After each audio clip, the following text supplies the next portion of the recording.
Hello everyone. Today I will be discussing with you the ethical issues concerning the treatment, display and ownership of human remains. In recent years, these ethical issues have come to the forefront of historical, archaeological and anthropological studies. This is due in part to the fact that these ethical issues have previously been ignored or neglected. During this presentation, I will highlight and identify some of the ethical issues relating to the treatment, display and ownership of human remains.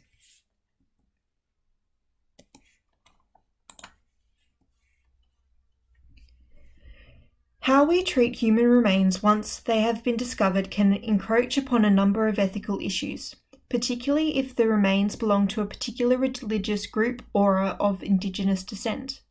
For example, in some cultures and religions, the act of removing the remains from their burial site shows a lack of respect for the individual themselves as well as their beliefs.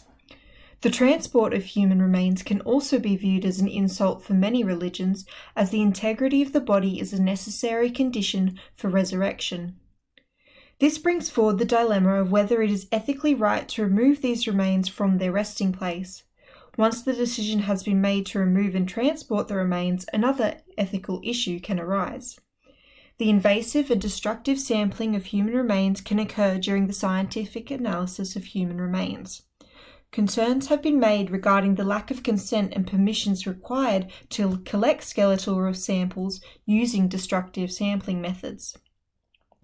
It is becoming increasingly obvious that when it comes to the removal, transportation, and scientific analysis of human remains, particularly in regards to the destructive sampling methods that may need to be employed, an open dialogue should occur between bioarchaeologists, geneticists, and biomolecular archaeologists, as well as the religious groups and indigenous peoples these individuals may be connected to.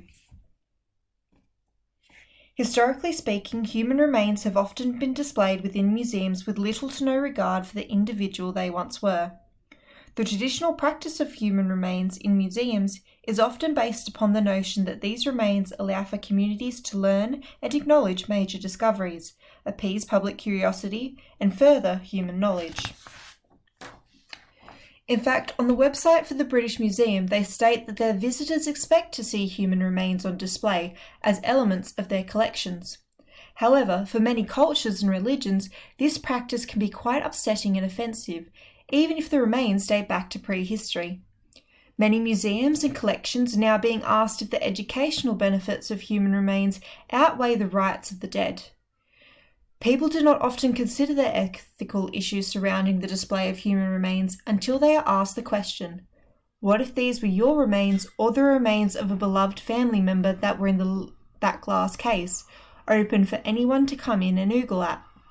The display of human remains was once seen as a necessary educational tool. However, now as we begin to see a new focus on the ethical issues with these displays, it will not be surprising if we begin to see more technological displays of human remains, such as 3D images or 3D printed replicas, rather than the actual remains themselves.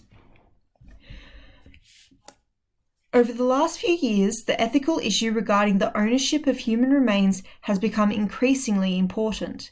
Many Indigenous cultures, particularly here in Australia, have begun requesting the repatriation of our ancestral remains. In fact, in Australia, the Aboriginal and Torres Strait Islander Heritage Protection Act, 1984, allows for the return and repatriation of Aboriginal human remains to Aboriginal communities. In 2004, the British government made into law the Human Tissue Act 2004 that requires museums to return remains that are reasonably believed to be under 1,000 years of age. Though what happens if the displays of human remains that do not belong to a particular religion or culture encroach on the right of an individual's ownership over their own body? For example, the skeleton of the Irish giant Charles Byrne is on display in the Hunterian Museum. However, in order to avoid being dissected and used for medical research, he personally requested to be buried at sea. Due to the fact that this is not stated in any legal viable documentation, the Humanitarian Museum are still able to display Mr. Byrne's skeletal remains. Though the ownership of remains for religious and cultural reasons has begun to be protected by law, there are still a number of ethical issues surrounding the ownership of an individual's human remains. Steps have been taken in recent years to help relieve the many ethical issues related to the treatment, display, and ownership of human remains. However, there is still a considerable amount of work to be done.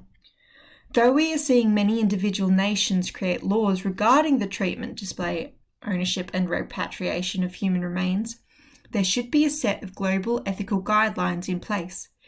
These remains were once a living, breathing person. They need to be shown the same degree of respect in death that we would wish to be shown out towards ourselves after we pass on. Thank you for listening to my presentation. Enjoy the rest of your day.